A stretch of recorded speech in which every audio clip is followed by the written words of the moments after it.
أعوذ بالله من الشيطان الرجيم. بسم الله الرحمن الرحيم.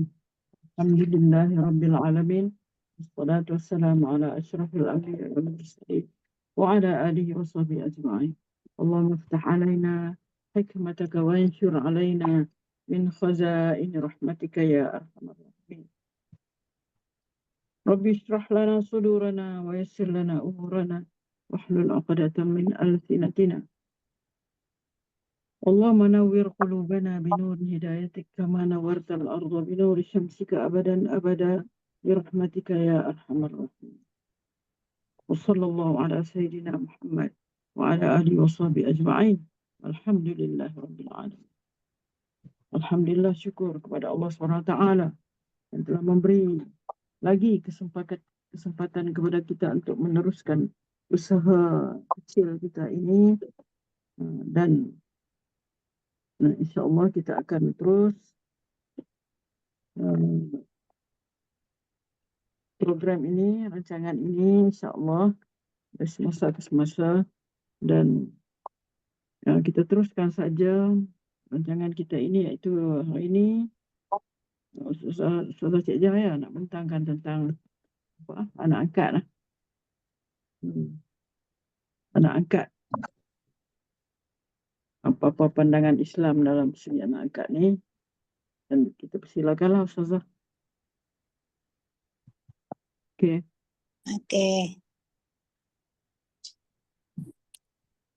Assalamualaikum warahmatullahi wabarakatuh.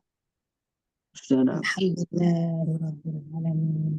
Wassalatu wassalamu ala asyrafil anbiya wal mursalin wa ala alihi wa sahbihi. Subhanaka la ilma lana illa ma 'allamtana innaka antal alimul hakim. Rabbi shrah lana sudurana wa yassir lana amrana Allahumma nawwir qulubana binur hidayatika kama nawwartal ardha binur syamsika abadan abadan bi rahmatika ya arhamar rahimin. Rabbi shrah lana Allahumma 'allimna ta'wil faqihna fid-din. Allahumma zidna ilman, Allahumma zidna ilman warzuqna ilman. Rabbana atina fid dunya hasanah wa fil akhirati hasanah wa qina adzaban nar. Sallallahu alaihi wasallam. Alhamdulillah. Saya mula dengan ayat 1 sampai 4 sahaja. Kemudian saya akan ulas mengenai perang Hunain sebagai tambahan. Okey. Jadi surah Al-Ahzab daripada 1 sampai 4. Ayat pertama, kita tengok ayat pertama. Wala tu'ti'il kafirin wal munafiqin innallaha kana aliman hakima. Wahai Nabi, takutlah kepada Allah dan jadikanlah engkau ikut orang, janganlah engkau ikut orang-orang kafir dan orang munafik itu. Sesungguhnya itu adalah Allah itu sangat mengetahui lagi bijaksana. Ayat ini ditujukan kepada orang-orang kafir dan munafik. Orang kafir Mekah ialah Abu Sufyan bin Harb, Akrimah bin Abu Jahal, dan Abu Al-Ahwar Amr bin Sufyan Asy-Syakmi. Mereka ini datang ke Madinah dan tinggal bersama Abdullah bin Abi bin Ubay bin Salul, ketua munafik Madinah. Jadi dua orang ni datang ke Madinah untuk tinggal bersama-sama dengan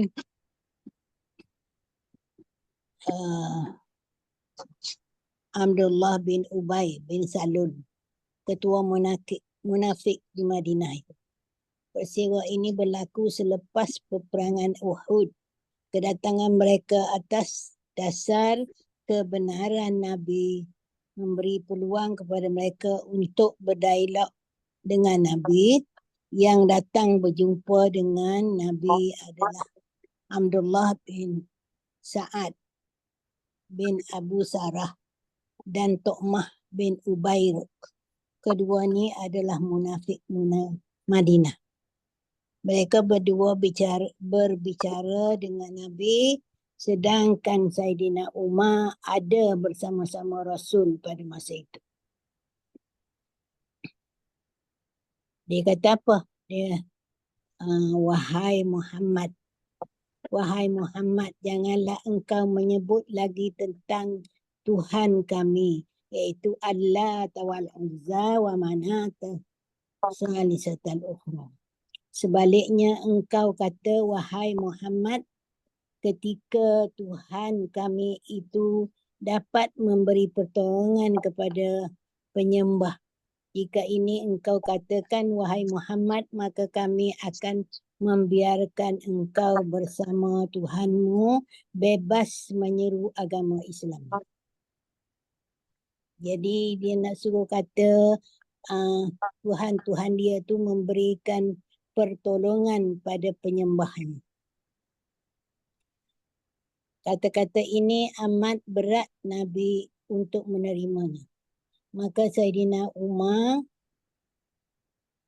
pun berkata kepada Nabi, wahai Rasulullah sallallahu alaihi wasallam, izinkan aku membunuh mereka. Jawab Rasulullah, jangan, kerana saya telah memberikan keamanan suaka politik kepada mereka. Saidina Umar berkata lagi, halau mereka. Setelah itu Nabi memerintahkan Saidina Umar supaya menghalau mereka orang-orang kafir itu keluar daripada Madinah. Lalu Allah turunkanlah ayat yang saya baca tadi. Ayat 1 tu.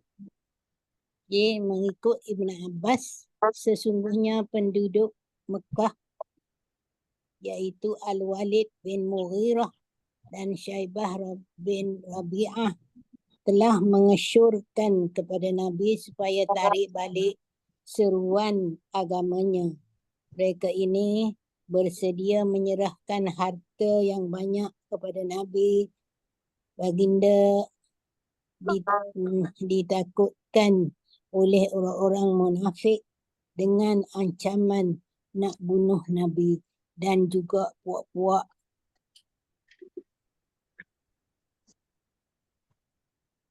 Yahudi Madinah.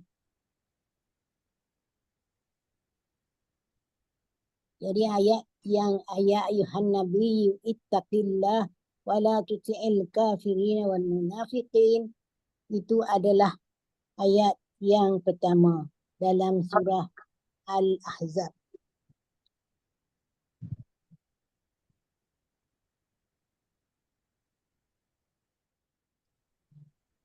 Sesungguhnya Allah Maha mengetahui niat jahat orang-orang kafir Mekah dan orang-orang munafik Madinah. Dia bergabung dua kumpulan ni dan apa yang mereka bawa dengan mereka cadangan itu atau nasihat kotor itu mengandungi tipu daya yang diketahui oleh Allah Subhanahu wa taala. Itu ayat pertama. Kemudian ayat kedua, wattabi' ma yuha ilaika mir rabbik innallaha kana bima ta'maluna khabira. Terjemahan dia, dan ikutlah apa yang diwahyukan kepadamu dari Tuhanmu. Sesungguhnya Allah itu tahu benar-benar apa yang kamu kerjakan. Tak jelas ke suara saya? Jelas. Jelas. Okey.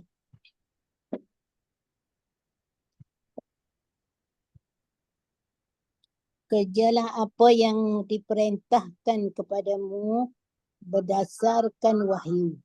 Di samping itu janganlah Janganlah diturutkan kehendak orang-orang kafir dan munafik. Kerana Allah Maha mengetahui apa yang engkau dan sahabat-sahabat lakukan. Sedikit pun tidak ada yang tersembunyi dari pengetahuan Allah. Allah akan memberi ganjaran pahala atas amalan kamu itu.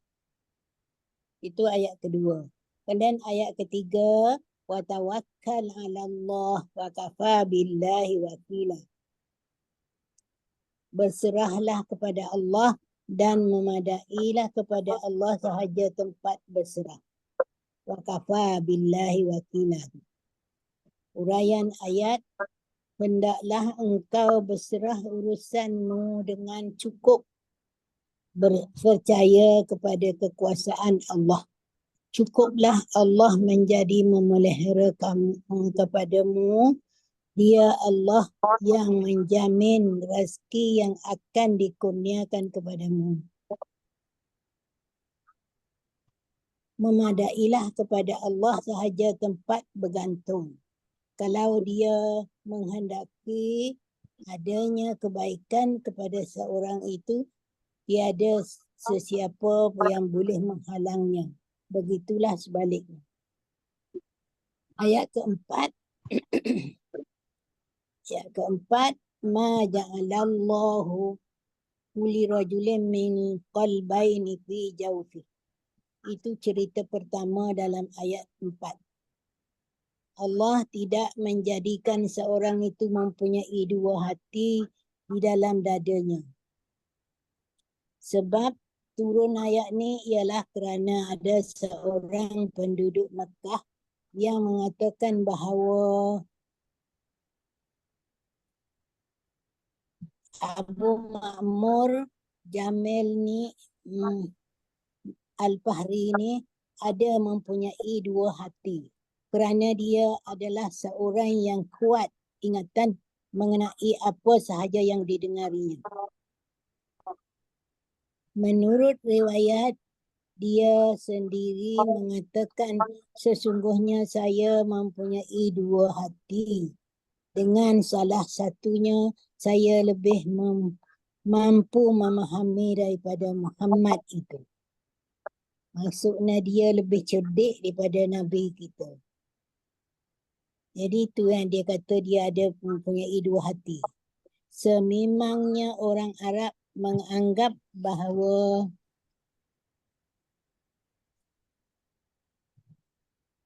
setiap orang yang cerdik itu mempunyai dua hati.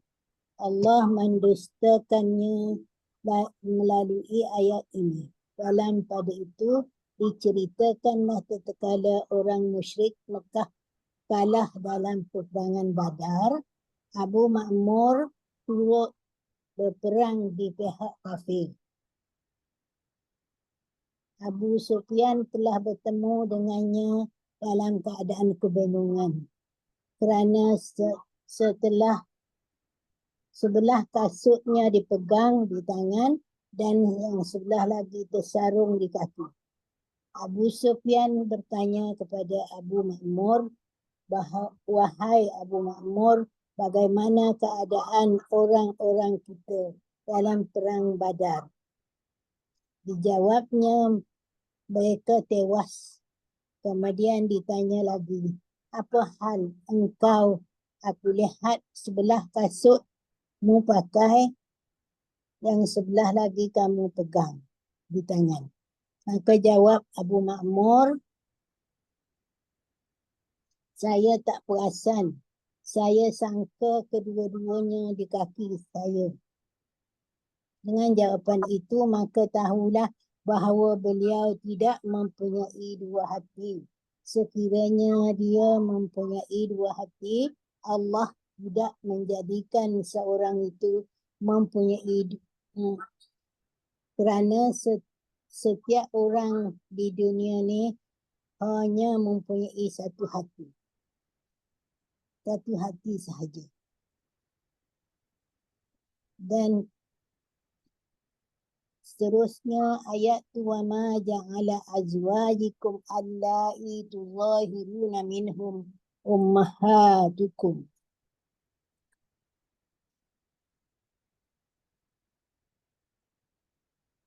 Dan tiada pula menjadi isteri-isteri kamu yang kamu ceraikan dengan lafaz zihar itu selaku ibu kamu.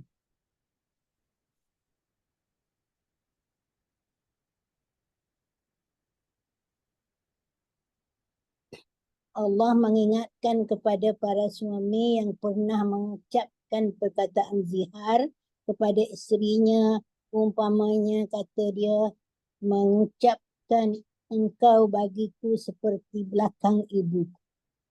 Tidaklah si isteri itu menjadi ibumu. Sebaliknya tindakan kamu itu merupakan pendustaan yang mengakibatkan kamu akan dihukum. Dia kata anta alayya ka zahri ummi. Engkau bagiku seperti belakang ibuku. Berarti dia telah menceraikan isterinya dan haram kembali kepada isterinya selama-lamanya. Jadi kalau orang Arab zaman dahulu dia tak suka pada isteri dia akan ziharkan isterinya. Sebab dengan zihar tu maka seolah-olah dia mencerai isteri. Maka turunlah ayat ni. Islam melarang pengharaman itu sementara waktu sehingga suami telah membayar denda kafarah. Dia boleh kembali lagi kepada isteri yang diziharkan itu. Kemudian mengenai hukum pertama yang berlaku zihar ni ialah kepada satu asabiyah. Nama dia Khawlah bin Tha'labah. Dia telah diziharkan oleh suaminya, iaitu Aus bin As-Samit, seorang tua yang buruk perangainya. Pada suatu hari Aus mendatangi Khawlah. Dia membuat perbincangan sesuatu, tiba-tiba Aus ni naik darah. Lalu dia mengatakan anti alayya ka zahri ummi. Pada zaman jahiliah, kalau seorang suami tak suka isteri dia, maka dia pun kata demikian. Maka haramlah isterinya itu bersekedudukan dengannya. Setelah itu dia menyesal dan cuba mengajak isterinya bersatu semula. Tetapi Khawlah menolak. Kemudian Khawlah pergi berjumpa dengan Rasulullah SAW. Dengan katanya, ma araka illa qad haramti alaih. Rasulullah kata pada Khawlah. Khawlah mengadu keadaan sikap suami dia terhadapnya dan apa hukuman ke atasnya. Lalu dia mengadu kepada Rasulullah, maka Rasulullah jawab, ma araka illa qad haramti alaih. Saya tidak fikir melainkan engkau telah diharamkan ke atasnya. Selepas itu Khawlah mengadu kepada Allah. Sebab Nabi tak jawab lagi soalan dia. Mengadu kepada Allah dengan katanya, saya mengadu kerana kelemahan dan kesusahanku padamu ya Allah. Saya mempunyai anak kecil yang ramai. Selepas tu barulah turun ayat Al-Mujadilah.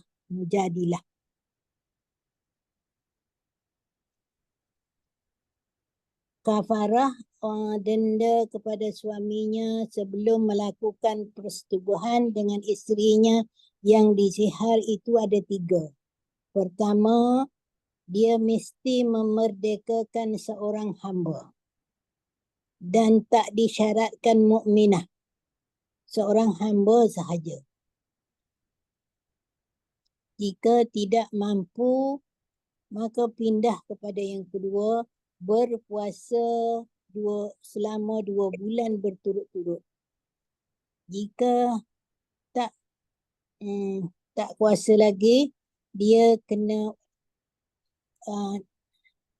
dalam keadaan puasa tu kalau tertinggal 1 hari, dia kena ulang semula. Tapi biasa. Seperti biasa. Jika tidak mampu kerana tua atau keuzurannya, maka berpindah kepada yang ketiga, iaitu memberi makan makanan sebanyak 60 orang miskin. Masing-masing mendapat setengah gantang beras.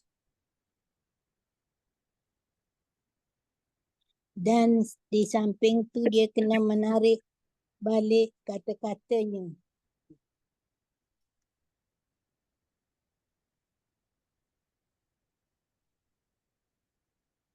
Cerita ketiga dalam ayat 4 ni, wa ma ja'ala ad'iyaakum abna'akum. Dan juga tiada dijadikan anak angkat kamu itu selaku anak kandung kamu. Ini mengenai anak angkat.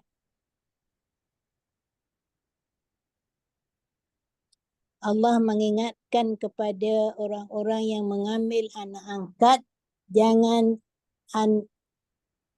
anak orang lain itu dikatakan diakui selaku anak kandung sendiri.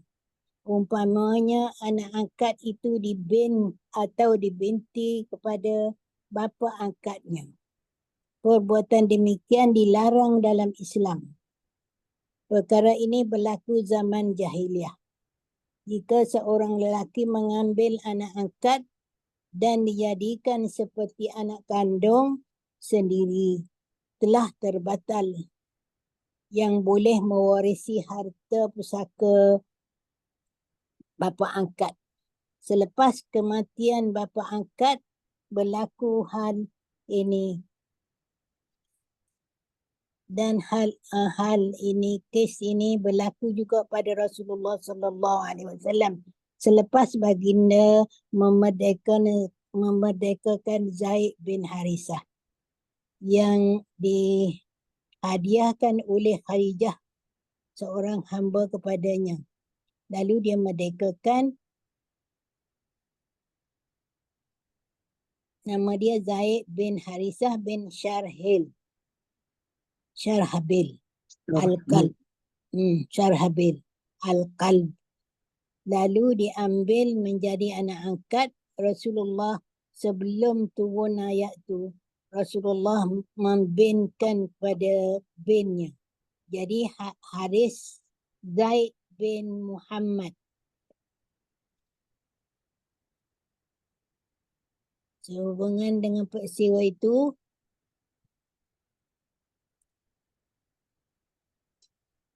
kemudian selepas peristiwa itu, Zaid ni kahwin dengan seorang yang kaya raya, Zainab bin Jahsh. Apabila Zaid ceraikan isterinya, ni nak melupuskan tradisi jahiliah. Jadi apabila dicerai isterinya Zainab binti Jahsh, Rasulullah kahwin dengan Zainab. Pada zaman jahiliah tidak dibolehkan isteri anak angkat dikahwinkan dengan bapa angkat. Jadi zaman Rasulullah tu dah berubah, melakukan satu peristiwa. Berlaku satu peristiwa iaitu Zainab binti Jahshin dikahwinkan dengan Rasulullah. Sedangkan Zainab adalah isteri kepada anak angkatnya sendiri. Kemudian seterusnya, zalikum qaulukum biafwahikum. Yang demikian itu hanyalah perkataan dengan mulut sahaja. Apa yang kamu kata dengan membangsakan Zaid bin Harisah itu anak Muhammad hanyalah kata-kata di mulut sahaja, bukan hakikat sebenar kerana tidak mungkin anak angkat menjadi anak kandung.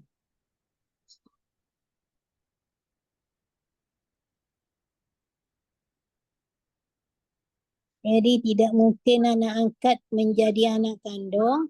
Ucapan suami yang menceraikan isteri dengan lafaz zihar menjadi selaku ibu bukanlah juga merupakan hakikat yang sebenarnya. Kerana tidak mungkin isteri bertukar menjadi ibu. Seterusnya tidak mungkin manusia mempunyai dua hati. Ini ringkasan dalam ayat 4.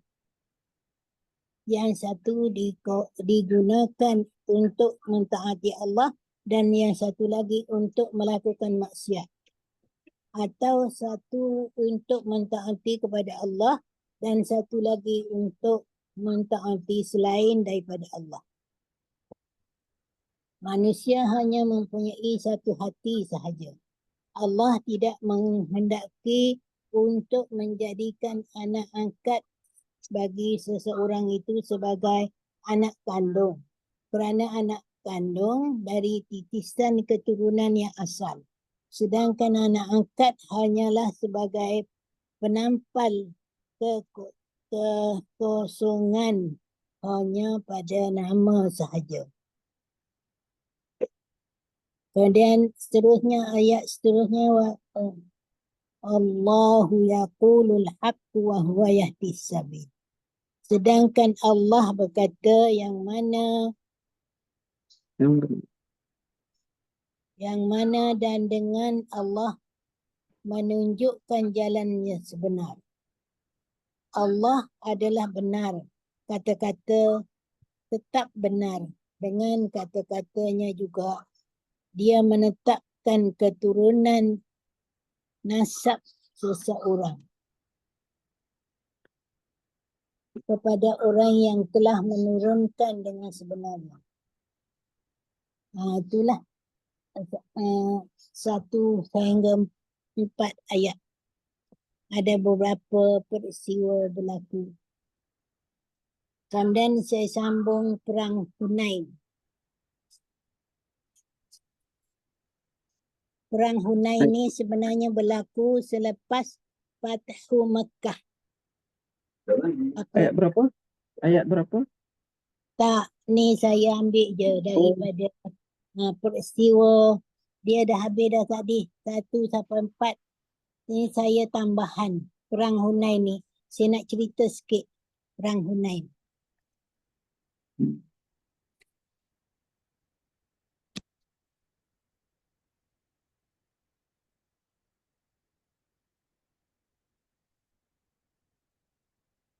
Perang Hunain ni berlakunya ialah selepas pembukaan kota Mekah, kabilah Arab yang degil-degil dan gagah perkasa, keras hati, tidak bersetuju dengan Fathu Mekah. Jadi mereka membuat pakatan untuk memerangi Rasulullah.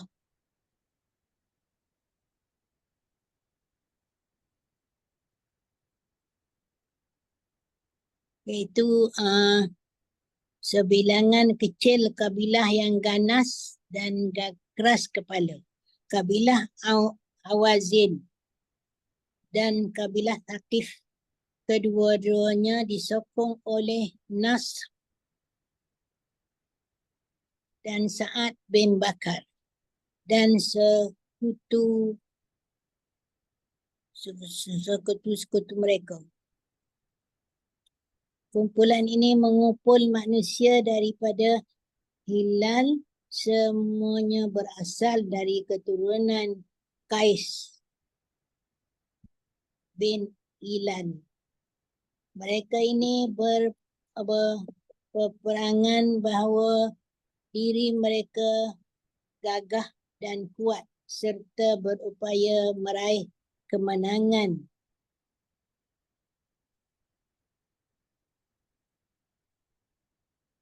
Dan menundukkan kemenangan yang dicapai oleh umat Islam.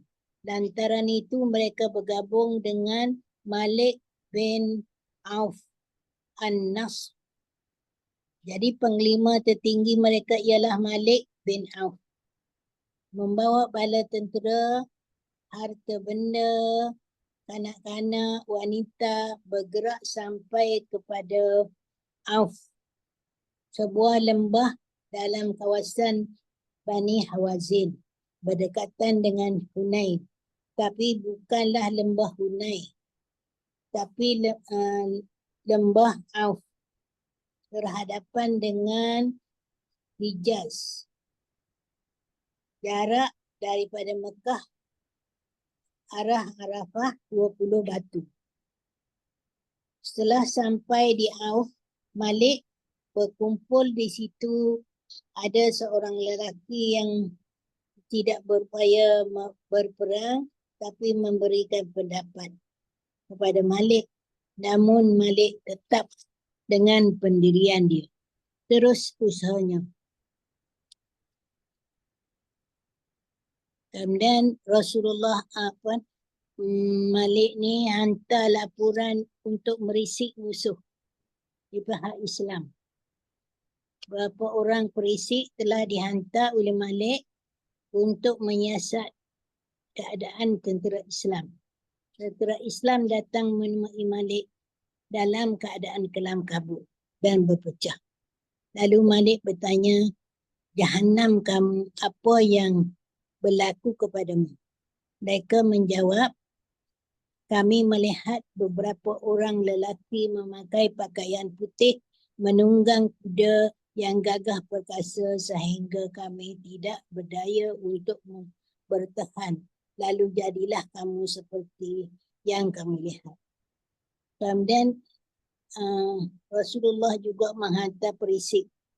Rasulullah menerima pergerakan musuh, lalu Rasulullah mengutuskan Abu Hadrat Al-Islami dan menyusup masuk ke dalam barisan musuh dan tinggal bersama untuk mendapat berita, kemudian melaporkan kepada Rasulullah. Abu Hadrat menjalankan tugas.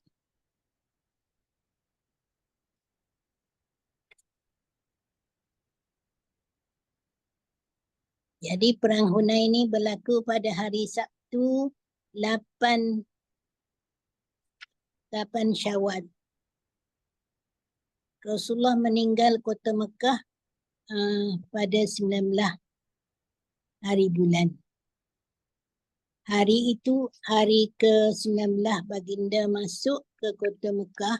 Baginda membawa 12,000 tentera Islam, 10 daripadanya terdiri pada tentera Islam keluar bersama Rasulullah. 2,000 orang yang baru memeluk agama Islam. Baginda meminjam 100 baju besi daripada Syafwan bin Umayyah. Melantik Atha bin Usaid untuk memangku urusan pemerintah di Mekah. Kemudian datanglah seorang lelaki penunggang kuda berkata, saya hendak pergi tinjau bukit demi bukit. Dan saya dapati kabilah Hawazin bersama unta tunggangan, unta ternakan, kambing. Lantas Rasulullah tersenyum seraya berkata, itulah harta rampasan untuk umat Islam. Pada malam tu Anas bin Abi Marhad secara sukarela mengambil tugas mengawal. Dalam perjalanan menuju Hunain, tentera Islam menerima kejutan pasukan pemanah.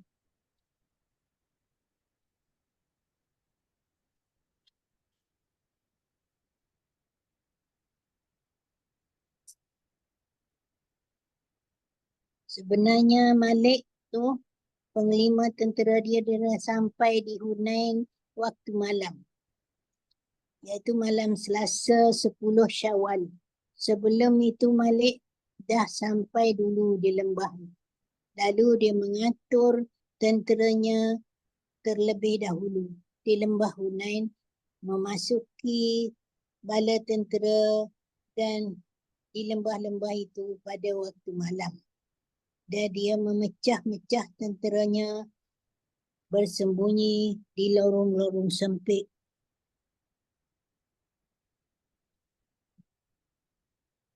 Dia mengarahkan supaya melepaskan panah kepada tentera Islam sebaik sahaja mereka kelihatan. Kemudian diarahkan supaya mereka menyerang tentera Islam secara serentak. Pada waktu sahur, Rasulullah telah mempersiapkan tentera,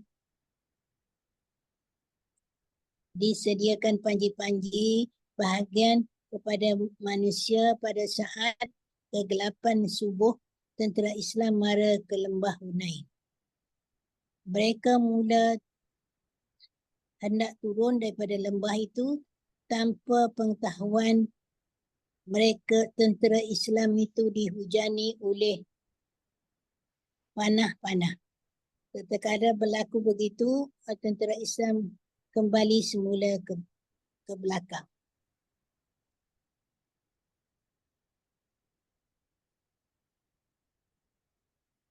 Dan ketika itu juga beberapa pasukan musuh menyerbu mereka secara serentak. Tentera Islam terpaksa patah ke belakang tanpa mempedulikan antara satu sama lain. Kemudian menerima kekalahan yang teruk masa itu. Sementara Rasulullah beralih ke kanan sambil berkata, "Hai manusia, datanglah kepadaku. Aku adalah Rasulmu yang datang bersama baginda. Pada masa itu hanyalah sebilangan kecil dan muhajirin serta ahli keluarganya. Ketika menuju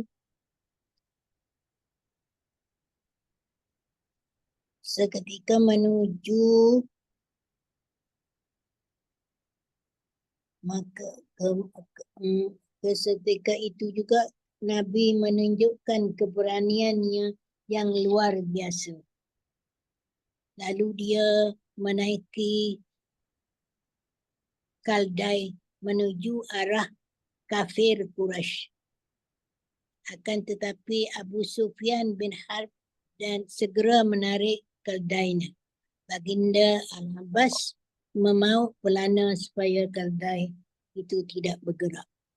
Lalu Nabi turun daripada kaldai dan berdoa, "Ya Allah, turunkanlah pertolongan-Mu kepada tentera Islam."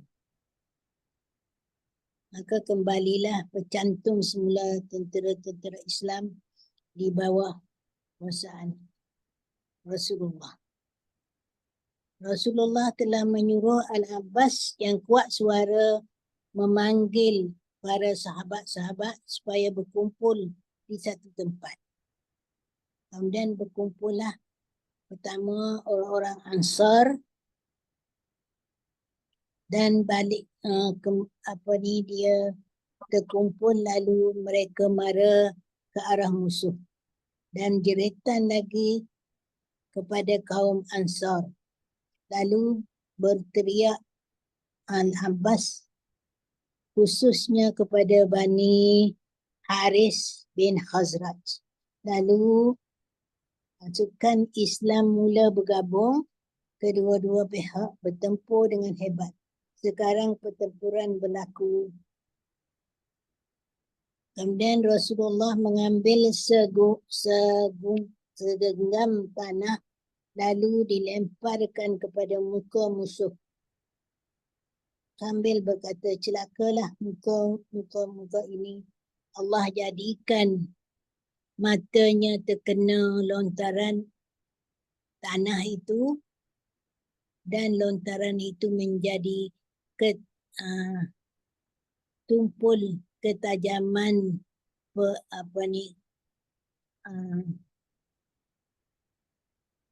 ketajaman yang luar biasa dahulu." Jadi menjadikan dengan lontaran tanah tu menjadikan mata-matanya tumpul. Pecah ketahanan musuh dan kalah teruk. Selepas itu, selepas Nabi melontar tanah, pihak musuh mengalami kekalahan yang teruk. Angka korban di kalangan Bani Thaqif 70 orang. Tentera Islam berjaya merampas harta, senjata, sebagainya. Sebanyak harta rampasan tu yang diperolehi pertama orang tawanan 6,000 orang. Unta 24,000. Kambing 40,000. Mata wang 4,000 ukayah. Satu ukayah sama dengan 40 dirham perak. Dikumpulkan di Ja'ranah. Dan akhirnya peperangan selesai. Tapi orang-orang pihak musuh telah melarikan diri macam-macam. Di Nakhlah, di Taif, dan juga di Hazin. Nakhlah yang mana? Yamaniyah. Qarnun Maghazi. Jadi itulah saja saya nak bagi tentang perang Hunain. Jadi artinya akhirnya mula-mula tentera Islam ditempur dengan teruk sekali sebab Nabi tak tahu yang orang-orang dia dah masuk lembah-lembah tu diaturkan duduk di lorong-lorong kecil. Tiba lepas tu orang Islam keluar nak pergi panah, dia dipanah dari belakang. Maka balik semula ke belakang. Akhirnya setelah mendapat pertolongan Allah dengan tentera yang tak nampak dilihat dan juga doa-doa Rasulullah, akhirnya perang Hunain dimenangi oleh orang Islam. Tapi dia lari daripada situ ke beberapa tempat. Taif, Nakhlah dan sebagainya. Okey, Assalamualaikum warahmatullahi wabarakatuh. Waalaikumsalam warahmatullahi wabarakatuh. Nak katakan bahawa dalam perang Hunain ni lah, no? Maknanya ghanimah yang paling banyak lah yang diterima oleh orang Islam kan. Banyak sekali jumlah harta ghanimah. Sampai kata 6,000 orang tawanan, 24 ekor, 4,000, 40,000 ekor kambing, 2,400 uqiyah ni dengan perak ni, uqiyah 1,400 uqiyah perak bersamaan dengan 166,600 gram.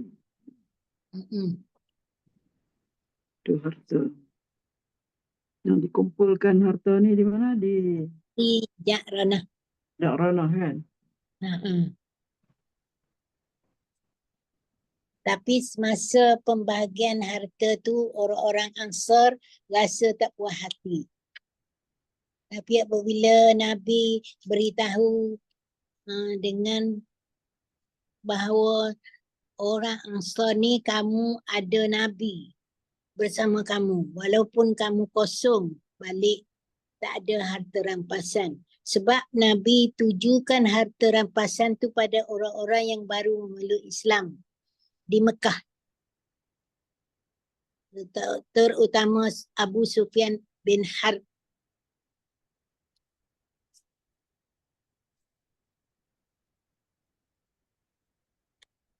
Tapi selepas Nabi terangkan, maka orang-orang Ansar merasa puas hati. Adalah rasa terkilan.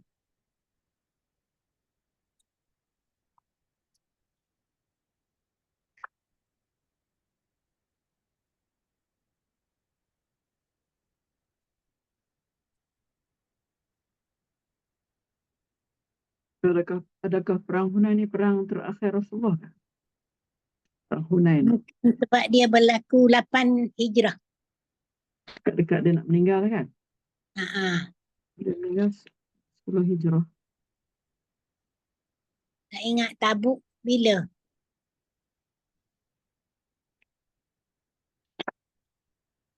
Saya terlupa Tabuk tu bila. Kan yang ada orang yang tak pergi 3 orang tu. Di pulau oleh Nabi.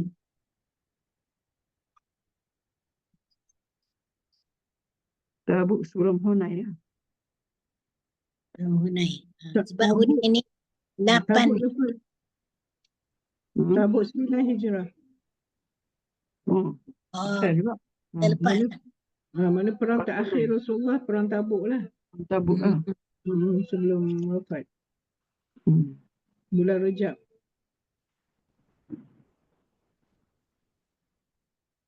Dia ni bulan Syawal. 8 Hijrah bulan Syawal. Hunain.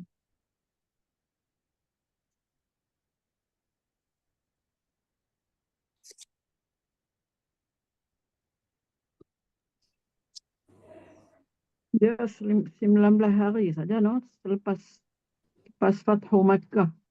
19 hari sahaja selepas Fathu Makkah berlaku ni perang Hunain ni. Sebab orang-orang keliling tu rasa tak puas hati dengan kemenangan Rasulullah di Fathu Makkah. Tidak berlaku pertumpahan darah, tak berlaku apa-apa, tiba-tiba Rasulullah dapat menakluki Mekah dengan mudah.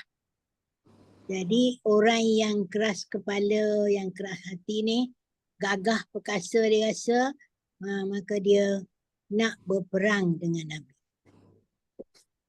Nak tunjukkan keberanian dia tu. Lagipun ada kabilah yang tak bersama dengan dalam perang Hunain ni tu, Hawazin dengan Saqif ni.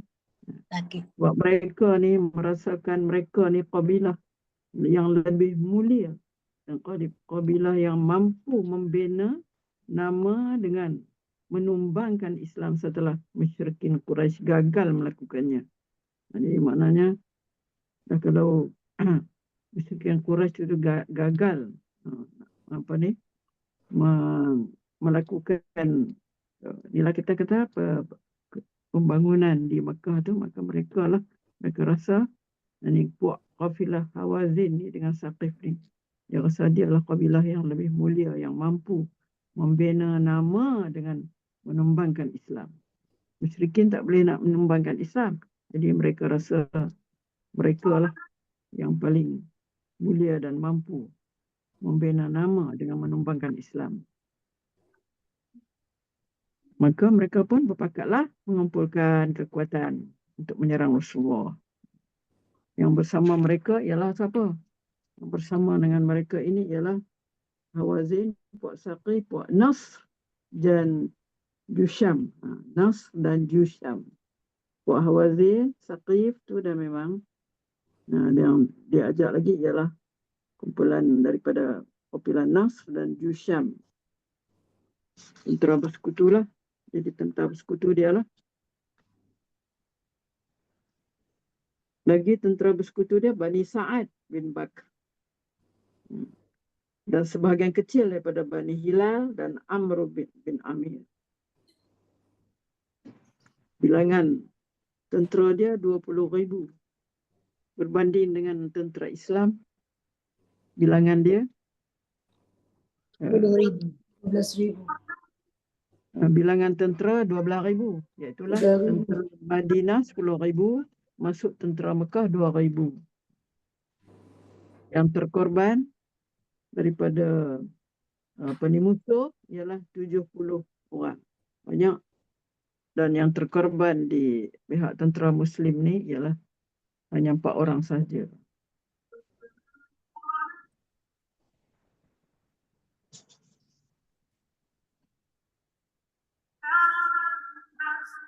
Okay.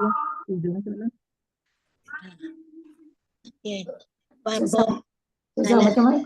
Maafkan. Macam mana dikatakan yang mula-mula dia mula kalah ke lepas tu menang ke? Mula kalah je tentera. Mula-mula kalah. Ah, Malik tu dia telah mengatur tentera dia dengan dia dah teliti sebab dia sampai malam. serah Jadi hendap lah, dia dah hantar orang-orang dia. Jadi Ah. tentera Islam ni macam terkejut lah, terus kena. benda tu ada. Tentera Islam tak perasan, Tak berasa. pun tak tahu bahawa tentera tu dah diliputi di lembah Hunain tu oleh Malik ni. Ada yang tulisan katakan tentera Islam ni macam dia rasa 12,000 tu dia rasa dia dah besar sangat. Masa Dia dah ada. rasa dia dah ada rasa perasaan macam tu. Kita takkan kalah, kita dah rasa betul ya, dah ada perasaan macam tu. Macam Rom yang Datuk sebut dulu tu lah kan. Dia kata menang lah sebab ramai. Ramai. Jadi perasaan tu Nabi cukup marah. Sebab kita seolah tidak menyerah 100% pada Allah. Dan kita rasa sombong. Dia rasa sombong dia dah. Tu yang jadi gitu tu. Ui, kejutan sikit. Lepas pada tu dia bergabung semula.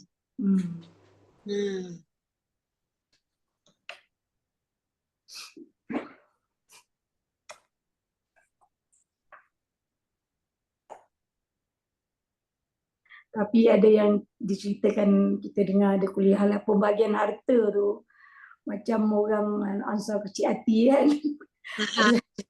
Kecil hati, kita tak dibagi. Dia bagi tapi tak banyak lah. Dia bagi lebih kepada orang yang baru masuk Islam kan. Sampai bila Nabi kata saya ikut, dia akan ikut Ansar balik ke Madinah. Tak suka ke saya ada bersama dengan dia. Masa tu barulah tentera Ansar ni menangis, teringatkan kata-kata Rasulullah tu, barulah dia boleh terimalah. Kalau tidak dia orang pun marah kan. Ada cerita hal tu lah, detail sikit cerita. Kita kadang dengar sedih juga kan.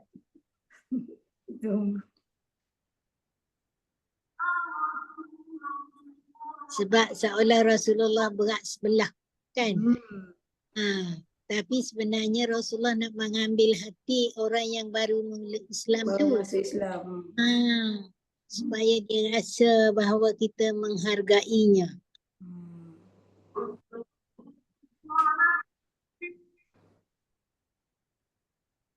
Okay.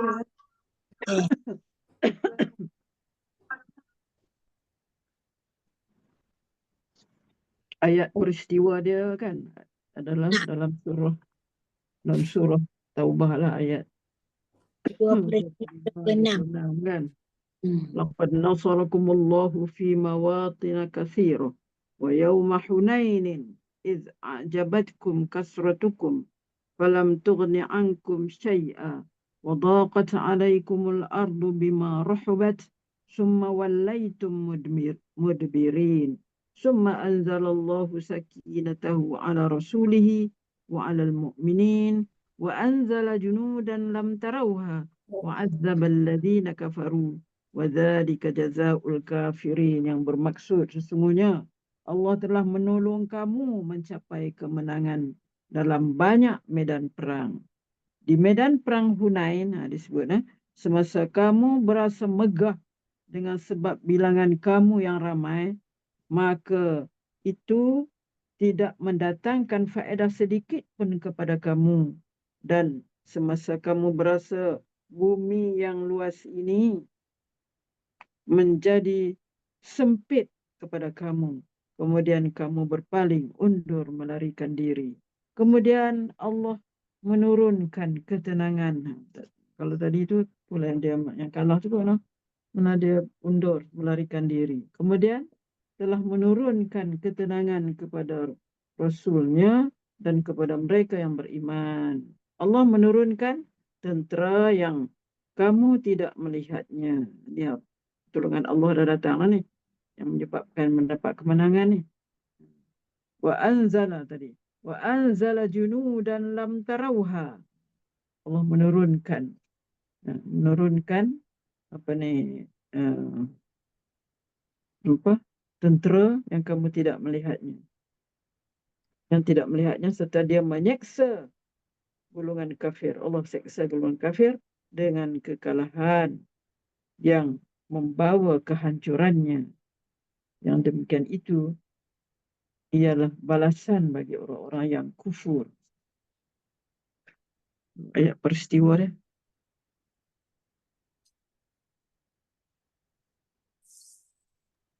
Ayat berapa Ustazah atau apa? Ayat 26. Ayat Okey. Terima kasih. 25-26. Ya. Dia kata kemenangan berpihak kepada tentera muslimin. Walau bagaimanapun, kemenangan tersebut bukanlah kerana bilangan tentera yang ramai seperti mana yang disangka-sangka oleh tentera muslimin seawal mereka bergerak ke Hunain. Namun semuanya kerana bantuan daripada Allah.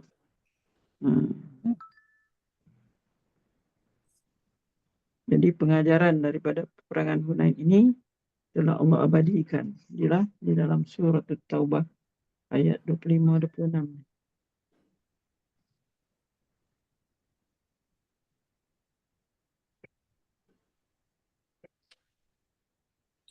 Assalamualaikum Ustazah. Ya. Satu lagi kan yang dia kata masa nak memulakan perang tu umat Islam tidak mempunyai kelengkapan. Jadi dia meminjam, buat perjanjian meminjam senjata dengan orang-orang kafir yang menjual senjata kan. Kat sini macam walaupun dibenarkan membuat perjanjian dengan orang kafir dalam usaha nak menentang orang kafir. Macam kita dibenarkan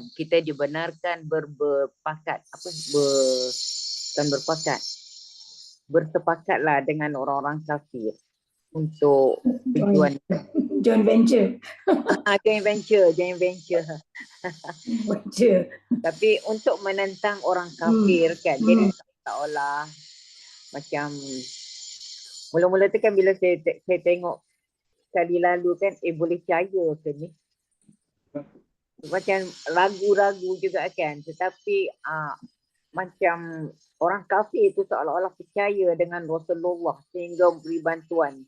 Walaupun dengan menjual, maksudnya dia membantu menjual senjata kan. Sangguplah dia. Bukan pinjam saja kan? Bukan pinjam, dia membeli berhutang nak membeli keseluruhan tak, dia separuhnya berhutang, separuhnya dibayar tunai dengan orang-orang kafir, menunjukkan bolehlah berpakat joint venture dengan orang kafir ni.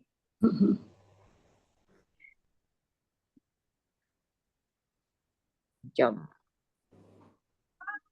mula-mula tu memang macam tak percaya juga kan. Boleh ke orang kafir ni percaya dengan Rasulullah kan? Tapi kan rupa-rupanya kerana harta, kerana duit, kerana keuntungan perniagaan, semuanya boleh berlaku. Bisnes. Dia kira bisnes je. Dia kiranya bisnes je, asalkan untung boleh menguntungkan, tak kisahlah. Cuma yang membimbangkan kita kalau orang Islam sendiri yang jadi tukang cucuk belakang, tikam belakang dengan orang Islam sama sendiri. Kalau orang kafir macam tu, okeylah, satu kemenangan bagi orang-orang Islam. Tapi andai kata orang Islam sendiri yang melakukan macam tu.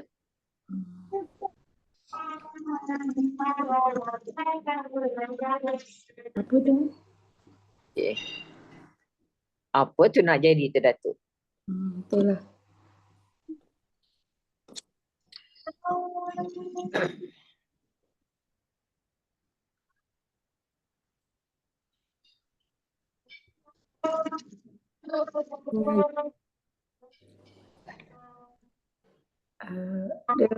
Ustazah, saya nak balik pada cerita zihar tadi lah Ustazah. Kita apa? Kita Zihar tadi tu. ha. Kalau Ha. ikut tadi, dia kata macam satu penceraian kan. Ini mana mungkin sekarang tak berlaku lah. Benda ni, ini kita cerita zaman jahiliah. Maksud, kalau ikut cerita Ustazah Cik Jah cakap tadi, mula-mula memang dia tak boleh bersama balik kan. Langsung macam talak 3 Ya. lah kan. Ikut Kalau ikut jahiliah cerita lah. tak boleh langsung.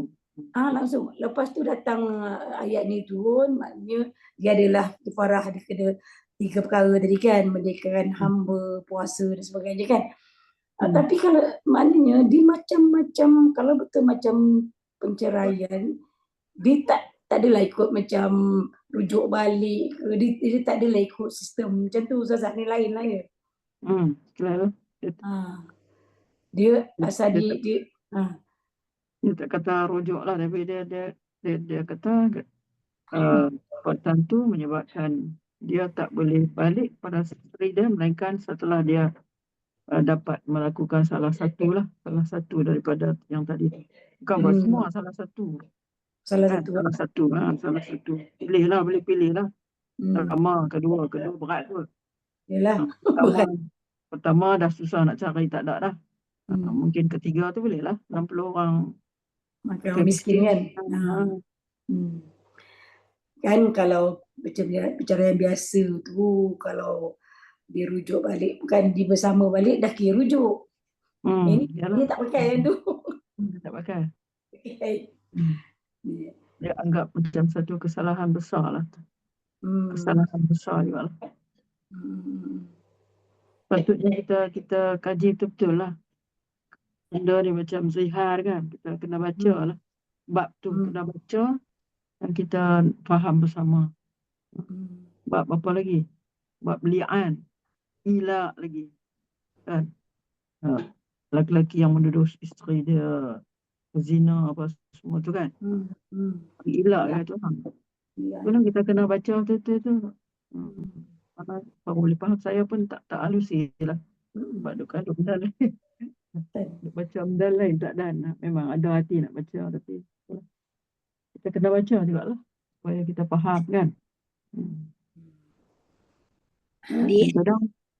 Li'an tu ada dulu masa saya ngajar tambih, ada saya bawa li'an tu.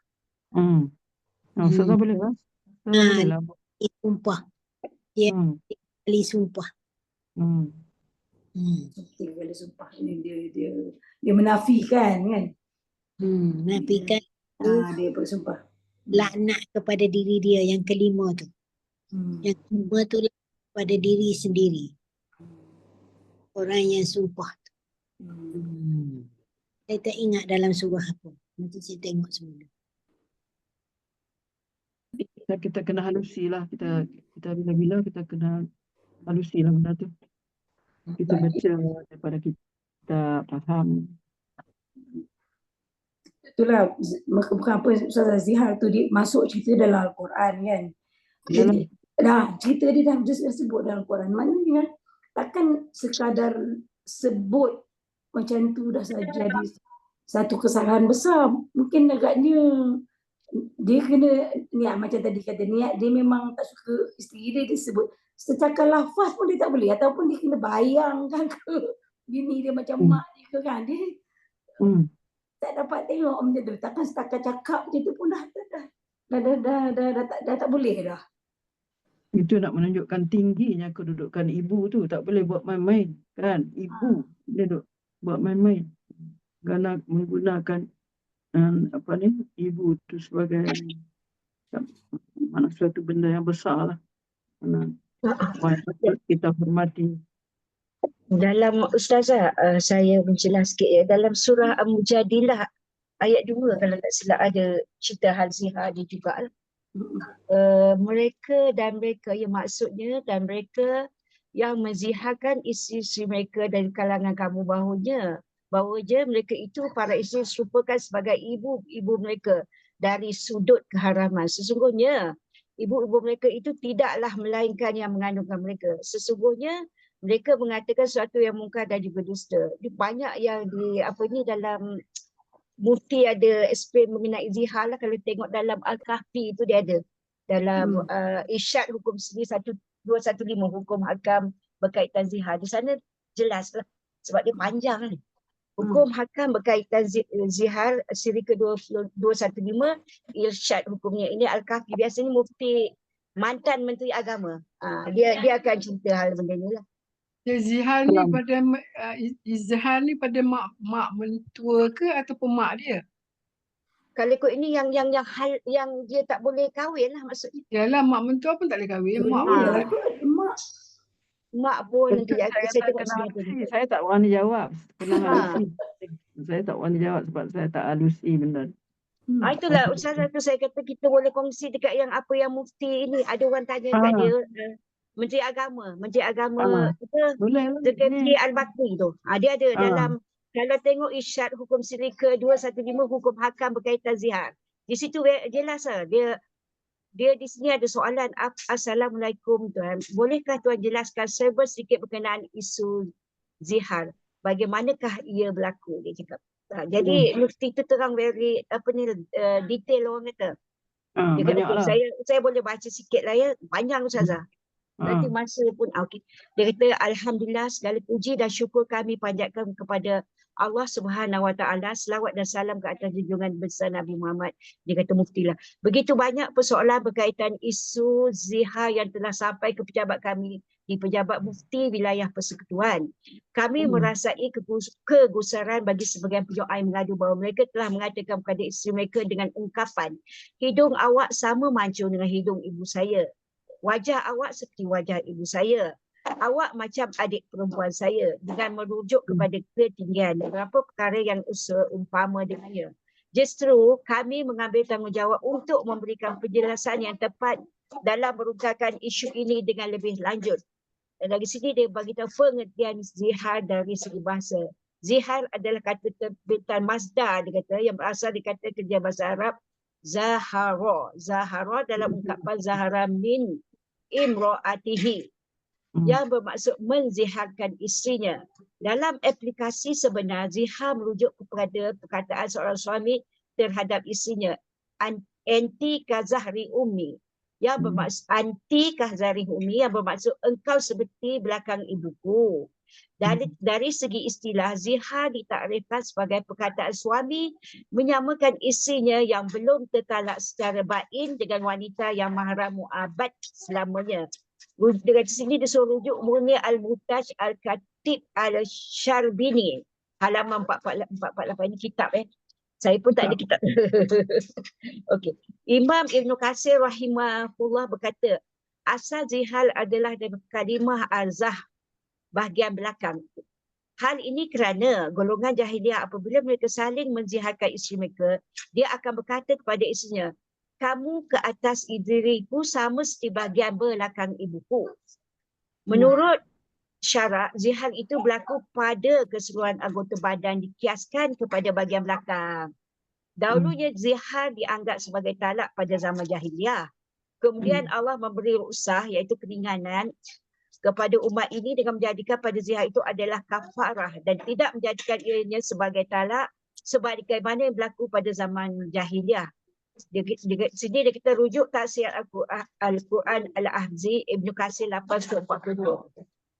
Menurut Kamus Dewan edisi keempat, zihar adalah perbuatan suami melapaskan kata-kata yang menamakan salah satu anggota isterinya dengan ibunya atau mahramnya. Ustazah ini dia ada kata mahramnya. Sehingga itulah dia ada kata sini. Salah satu anggota isterinya dengan ibunya atau mahramnya sehingga haram suami tersebut menyetubuhi isterinya dalam keadaan demikian. Si suami wajib membayar kafarah zihar baru boleh lah kan. Ia dinamakan sebagai zihar kerana merujuk kepada perbuatan yang berasal daripada perkataan suami menyamakan isteri dengan anggota belakang ibunya.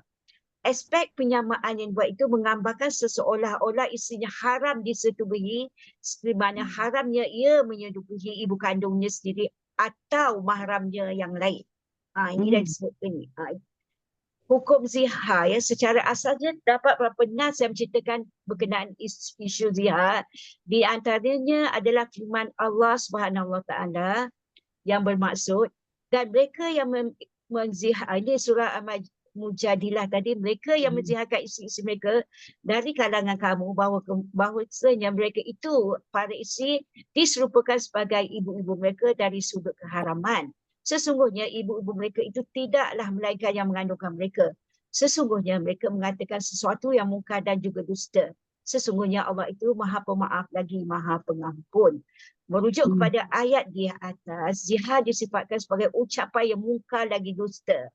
Keduanya itu merupakan suatu bentuk keharaman yang menjadikan zihar dalam maksud yang sebenar adalah haram hukumnya. Manakala dalam kitab Al-Majmu' Syarah Al-Muhazzab disebutkan, hukum zihar adalah haram dan termasuk daripada dosa besar. Dan sesiapa yang melakukannya dianggap berdosa dengan ijma'. Lihat Ta'milah Al-Majmu'. Ini buku juga Ustaz, saya pun tak lupa. Berikut kami kongsikan beberapa taksiran yang dikemukakan oleh para mufassir berkenaan ayat-ayat ini. Di antaranya Imam Ibn Jarir At-Tabari rahimahullah berkata, dan mereka yang mengharamkan isteri mereka ke atas diri mereka sendiri, yang sesuatu yang Allah Subhanahu wa ta'ala haramkan ke atas mereka, iaitu bahagian belakang ibu-ibu mereka. Lalu mereka mengucapkan kepada isteri mereka, kamu adalah seperti bahagian belakang ibu aku ke atas diriku. Hal sedemikian merupakan suatu bentuk talak seorang lelaki kepada isterinya pada zaman jahiliyah. Dari Abu Qilabah, beliau berkata, zihar merupakan talak pada zaman jahiliyah. Jadi kita lihat Ibnu Jarir Al-Tabari Al-Ja'ami Al-Bayan 23 bab 28 ya. Okey, dia kata sini lagi, Imam Al-Qurtubi rahimahullah pula mengulas ayat ini dengan katanya, hakikat zihar adalah menyerupakan bahagian belakang dengan bahagian belakang, iaitu menyamakan bahagian belakang yang halal kepada bahagian belakang yang haram. Oleh yang demikian, para ulama telah ijma', iaitu bersepakat bahawa sesiapa yang mengatakan pada isterinya, kamu ke atas aku seperti bahagian belakang ibu aku, merupakan seorang yang melakukan zihar. Manakala kebanyakan ulama pula berpandangan zihar berlaku sekiranya seorang suami berkata kepada isterinya, kamu ke atasku seperti belakang anak perempuanku atau belakang adik-beradik perempuanku, dan selainnya dari kalangan mahram. Dia kata sini rujuk Al-Jami lil Ahkam Al-Quran Al-Qurtubi 17/246. Panjang lagi ni. Panjang lagi Ustazah. Nak baca ke? Panjang. Tu saya kata kalau nak explain dia memang bagi penjelasan tapi panjang. Tak, jangan Ada dan Abil. Tak. Okey, saya baca kesimpulan je lah nak. Baca tengok. Setelah kami menyatakan beberapa nas dan hujahan daripada kenyataan para ulama di atas, maka kami berpandangan bahawa seorang suami hendaklah berhati-hati dan menjaga lidahnya dari bermudahan mengucapkan sesuatu yang boleh merosakkan hubungan suami isteri di dalam perkahwinan. Tambahan pula pada perkataan-perkataan yang boleh menimbulkan keraguan dan kerisauan terhadap status perkahwinan seperti talak dan juga zihar.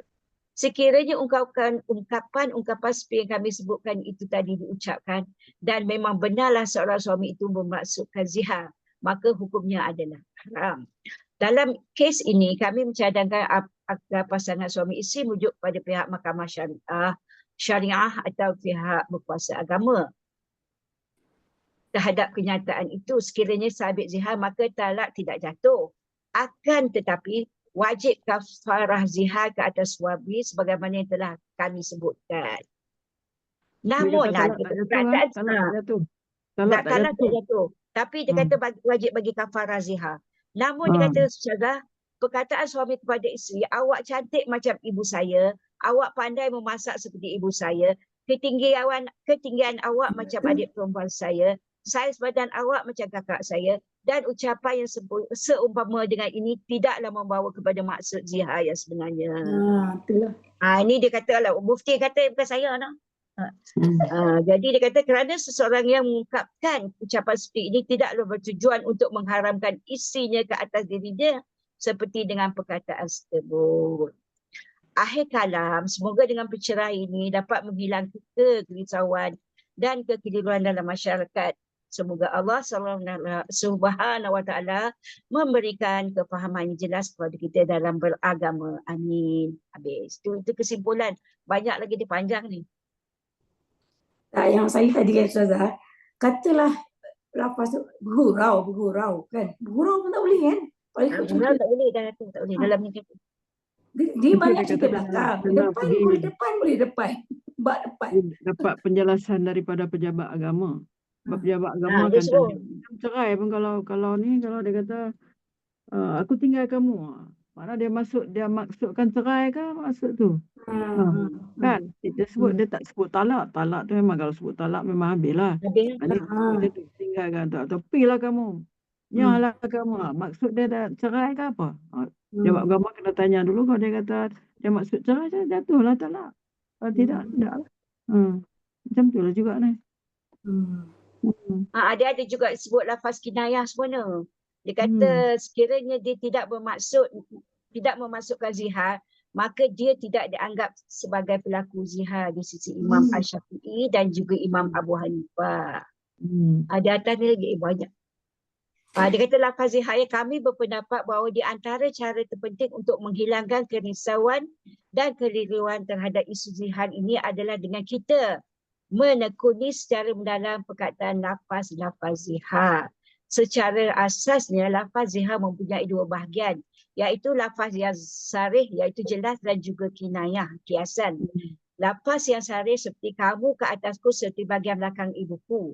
Dengan demikian juga ungkapan seperti kamu ke atasku seperti perut ibuku, atau seperti kepalanya, atau farasnya, atau seumpama dengannya. Begitu juga dengan ucapannya faras kamu atau kepada kamu, perut kamu atau kaki kamu, ke atas diriku sama seperti bahagian belakang ibu aku. Maka orang itu orang yang mengucapkan ini telah melakukan zihar. Dan lafaz kinayah pula, yang tadi melakukan zihar.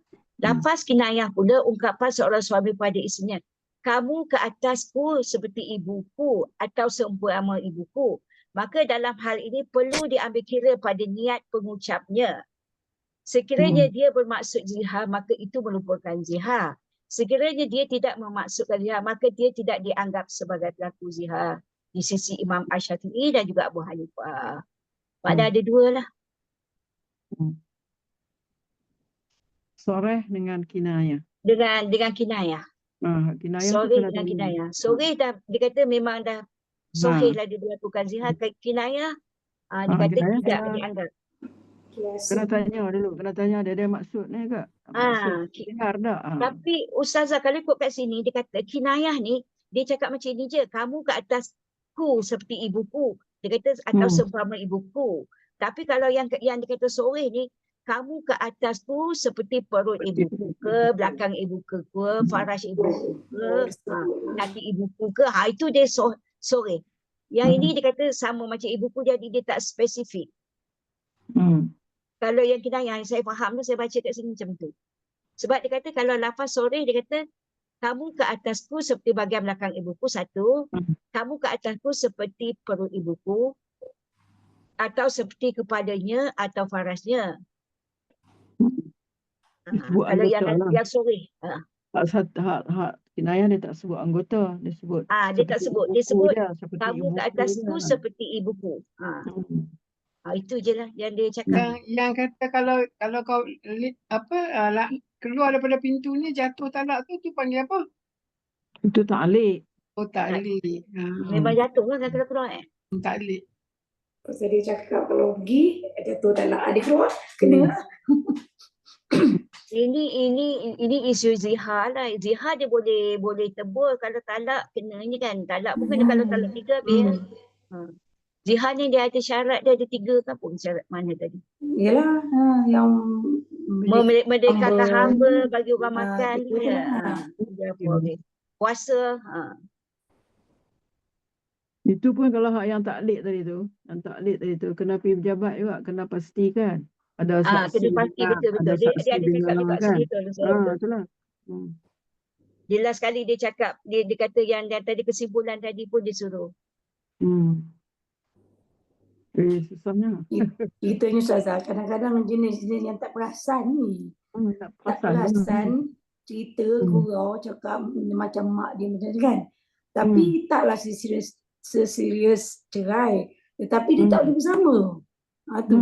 Mereka dia tak boleh bersama melainkan dibayar 3 kifarah tadi itulah salah satu tu. Tapi dia tak jatuh talak kalau sekarang. Apa pun dia tak perasan macam mana lah dia nak pergi mahkamah semua. Dia tak perasan sama antara gurau senda cerita kan. Itu yang kita takut sekarang lah. Itu macam mana kan? Tak pergi Itu mahkamah macam mana? memang tak pergi mahkamah. Ada yang sampai dia talak sampai 3 kan. 3 sekali talak. Dia duduk aja dan dia tak pergi. Yang isteri pun tak tahu. Biar padahal dah talak 3 lah. Kalau duduk. Tu orang tadi ilmu kan terus.